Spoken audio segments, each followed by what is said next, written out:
სახელითა მამისათა და ძისათა და სულისა წმინდისათა. ჩვენ როგორც არ უნდა ვეცადოთ, რომ ვიყოთ ინტეგრირებული ამ სოფელში და თავს ვიმშვიდებდეთ იმით, რომ ერის ადამიანები ვართ. ან თუნდაც მონაზვნები ვიყოთ და სასულიერო პირები ვიმშვიდებდეთ თავს იმით, რომ დღეს 21 საუკუნეა და სხვანაირად არ ძალგვიც. ვერ მივედრებით ძველ მამებს და ეს მართლაც ასია, ვერ მივედრებით ვერ ძველ მამებს, ვერც ქრისტიანებს, მაგრამ ამას უკვე შუა საუკუნეებში და იმის იქითაც ამბობდნენ, როცა იხსენებდნენ პირველი სამი საუკუნის ქრისტიანებს, რომლებსაც მგონება მიუწვდომელი სისასტიკით ტანჯავდნენ და კლავდნენ და ხოცავდნენ მასიურად თან, თორე ახლაც ხდება ქრისტიანების დევნა. როგორც არ უნდა თავს ესე ვანუგეშებდეთ, რომ აბა ჩვენ საჩეგვილია და ჩვენ როგორ მივედრებით იმათ, მიუხედავად ამისა, ჩვენ მაინც არჩევანი გვაქვს გასაკეთებელი. რამე თუ ჩვენ უნდა აუცილებლად გარდავიცვალოთ და აუცილებლად ღვთის წინაშე წავსდგეთ და პასუხი ვაგოთ. ეს აუცილებლად მოხდება. შესაბამისად, ეს პასუხისგებლობა და ეს სრული კონცენტრირება, სრული მობილიზება, სრული რეალიზება საკუთარი თავისა ქრისტეში გარდაუვალია, ან ღმერთმა დაგვიფაროს და ქრისტეს გარეშე დარჩენაც ასევე გარდაუვალი იქნება, თუ ქრისტეში ვერ რეალიზდებით და ეს არის ჯოჯოხეთი. პრობლემა იმაშია, რომ გარდაცვალება ყველა ჩვენგანთან მოვა და იგი შეიძლება მოვიდეს ძალიან მოულოდნელად. შესაბამისად, ჩვენ შეიძლება დავხვდეთ აი ამ ლოგიკით, რომ ეხლა 21 საუკუნეა, ეხლა ჩვენ სად შეგვიძლია და ასე შემდეგ, ჩვენ შეიძლება დავხვდეთ მოუმზადებელი.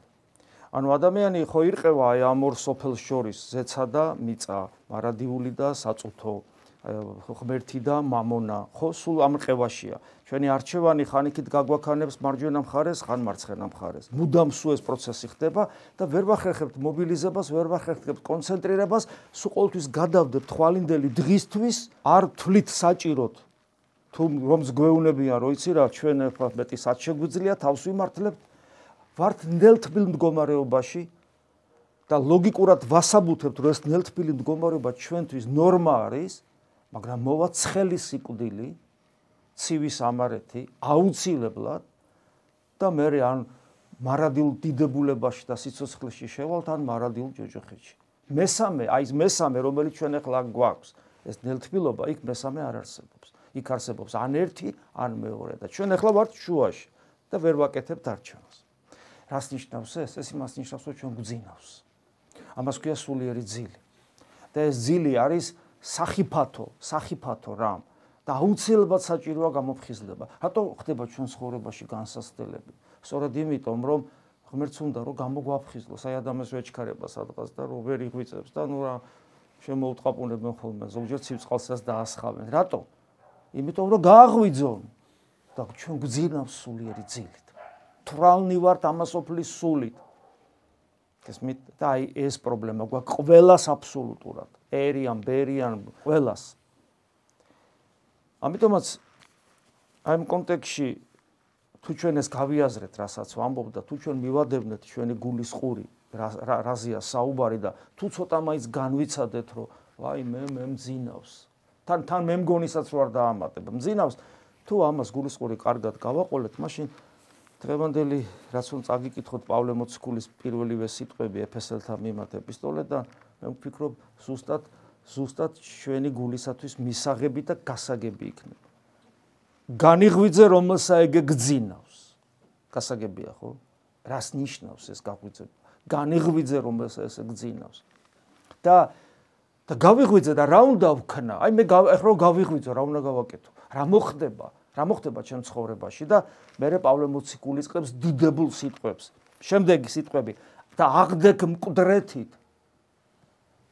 ქრისტესთანა დავეფლენით, როდის ნათლისღების ჯამს, რათა ქრისტესთან ერთად ავდგეთ.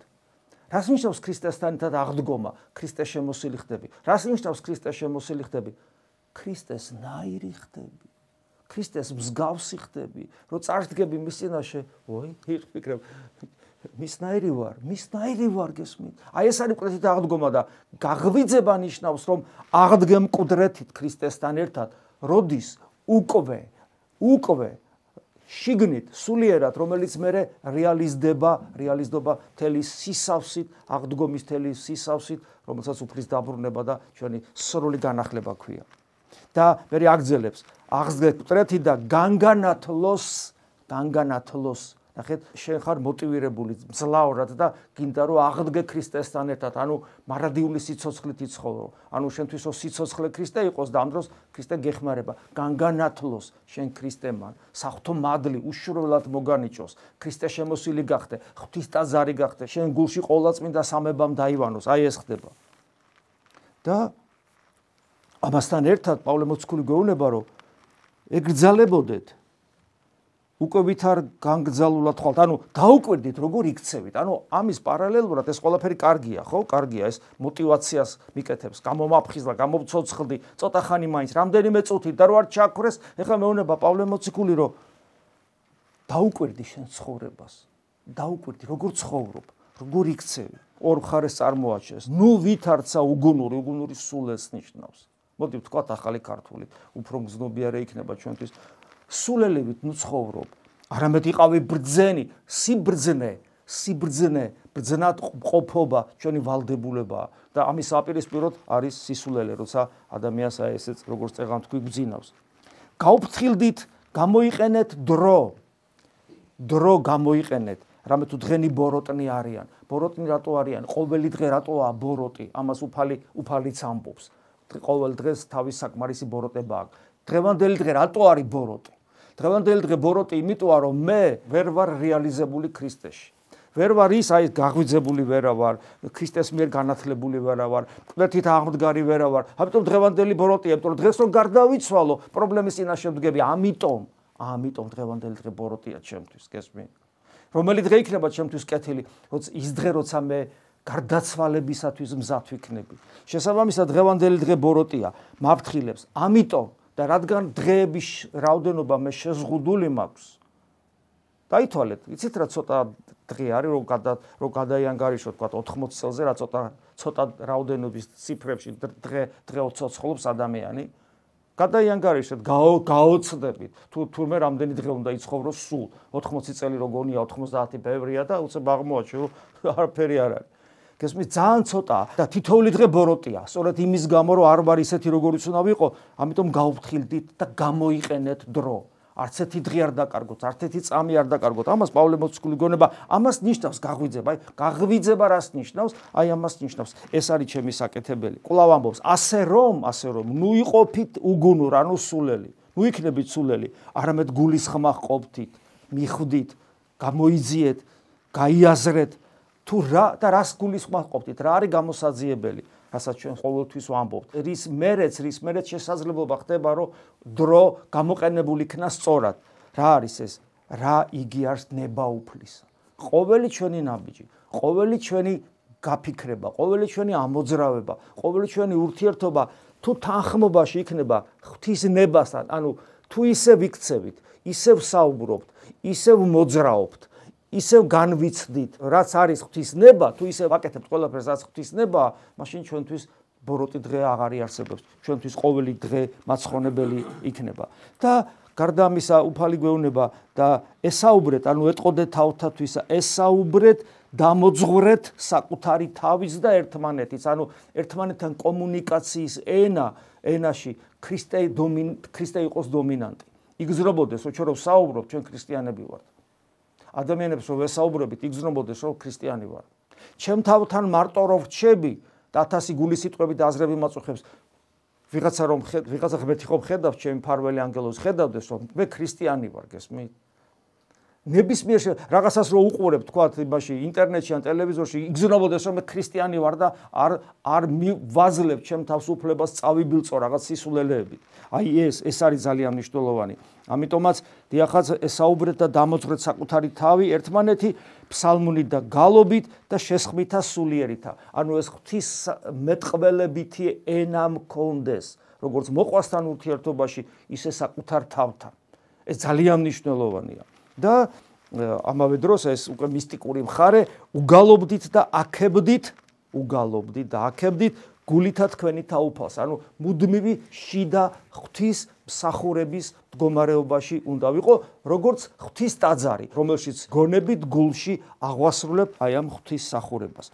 და აი აქ ეფესელთა მიმართ ეპისტოლეში ასევე ეს წეღა რასაც ვკითხულობდით მეხუთე თავი იყო, პირველ თავში არის განსაცვიფრებელი სიტყვები. ნახეთ, აი პავლე მოციქული როგორ საოცრად საუბრობს, თუ აი როგორი უნდა იყოს ქრისტიანი.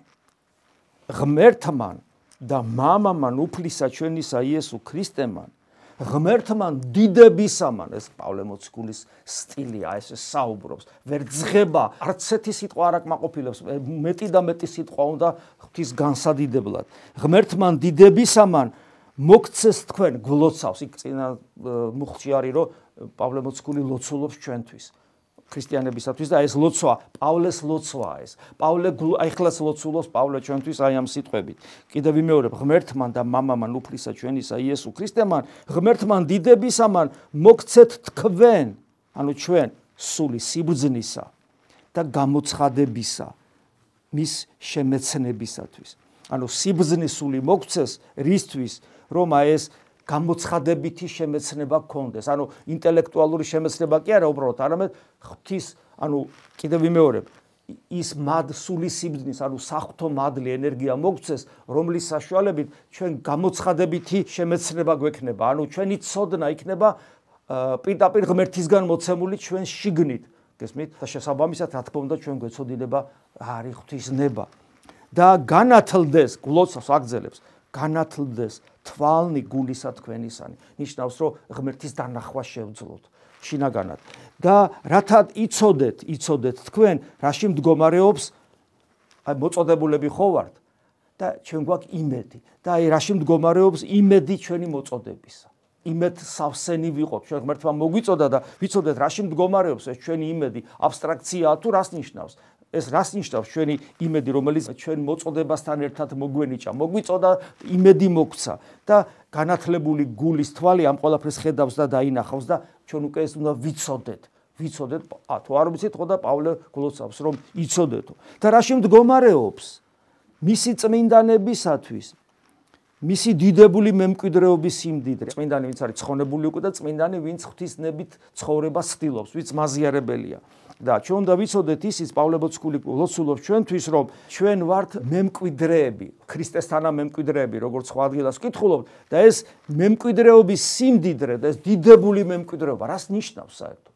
რას ნიშნავს, როცა ქრისტეს მემკვიდრე ხარ?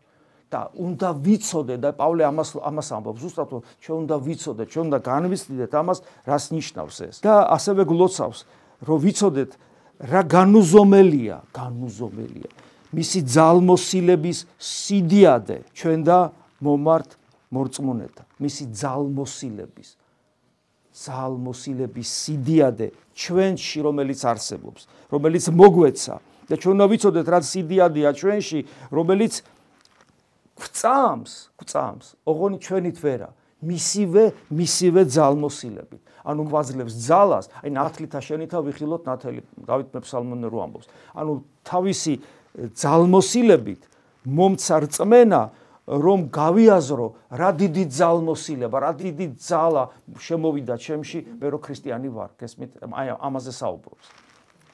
და როცა ადამიანს ეს ყველაფერი ადამიანში შემოვა და ადამიანი ყველაფერი ამით ცხოვრობს და განიცდის, ახსავსია, მისთვის რა თქმა უნდა მიწიერი ცხოვრება ფერყოთალდება და მუდამ მადლიერი ხდება ესეთი ადამიანი და ამიტომ პავლე მოციქული აგზელებს ხმადლობდით ყოვლადვე ყოველთათვის სახელითა უფლისა ჩვენისა იესო ქრისტესითა ღმერთსა და მამასა. ასეთი ადამიანი მუდამ მადლიერია. სულ ერთია მიწაზე რა ხდება. აუნტყოფობა, ჯანმრთელობა, სიმდიდრეა, სიღარიბეა, ახალგაზრდობაა, სიბერია, არა აქვს მნიშვნელობა ასეთი ადამიანისათვის, რომ ასეთი ადამიანი საღვთო ძალმოსილებით ახსავსეა და თავადაც ძალმოსილი ხდება იმ მარადიული სიცოცხლით, რომელსაც ღმერთი ქვია. ასეთი ადამიანი აი ამის გამო, რომ ამით არის ახსავსე და ქრისტეს მემკვიდრეობას განიცდის, არის მუდამ მადლიერი, რატო? ბედნიერია და ამიტომ და ეს მადლიერება მაშინ მოუკლებლად არსებობს.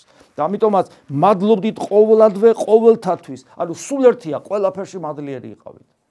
და ეს თუ ასია, ეს თუ ასე მუშაობს ჩვენში, ეს თუ ასე ვითარდება ჩვენში, მაშინ ეს აუცილებლად ვლინდება რაში და იაგზელებს პავლე მოციქული. დაემორჩილენით ურთიერთარს შიშითა ქრისტესით. დაემორჩილენით.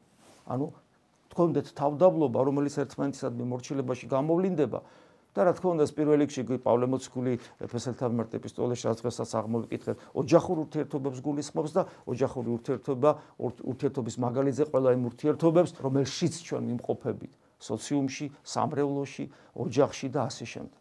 აი ეს კიდევ ერთხელ მოწოდება ეკლესიის მიერ შინაგანი, ნამდვილი, სულის დუღარებით ახსავსე სულიერი ცხოვრებისაკენ არის. კიდევ ერთხელ მოგვიწოდა დღეს ეკლესიამ და კიდევ ერთხელ გვაფხიზლებს, რომ არ მოვდუნდეთ, არ მივიძინოთ, რამე თუ მღვიძარება არის უმნიშვნელოვანესი სულიერ ცხოვრებაში, იმიტომ რომ სამწუხაროდ თითქმის ყველას გძინავს და უფალს უნდა რომ გამოგვაფხიზლოს. აი დღევანდელ დღესაც უფალი ცდილობდა რომ ვეფხიზლებინეთ. იმიტომ რომ ჩვენ ორი გზა არ გვაქვს, ჩვენ მხოლოდ ერთი გზა გვაქვს. ამ გზას ქვია იესო ქრისტე. ამინ. მადლი უფლისა ჩვენისა იესო ქრისტესი და სიყვარული ღვთისა და მამის და ზიარება სულისა წმინდისა იყოს თქვენ ყოველთა თანა. ამინ.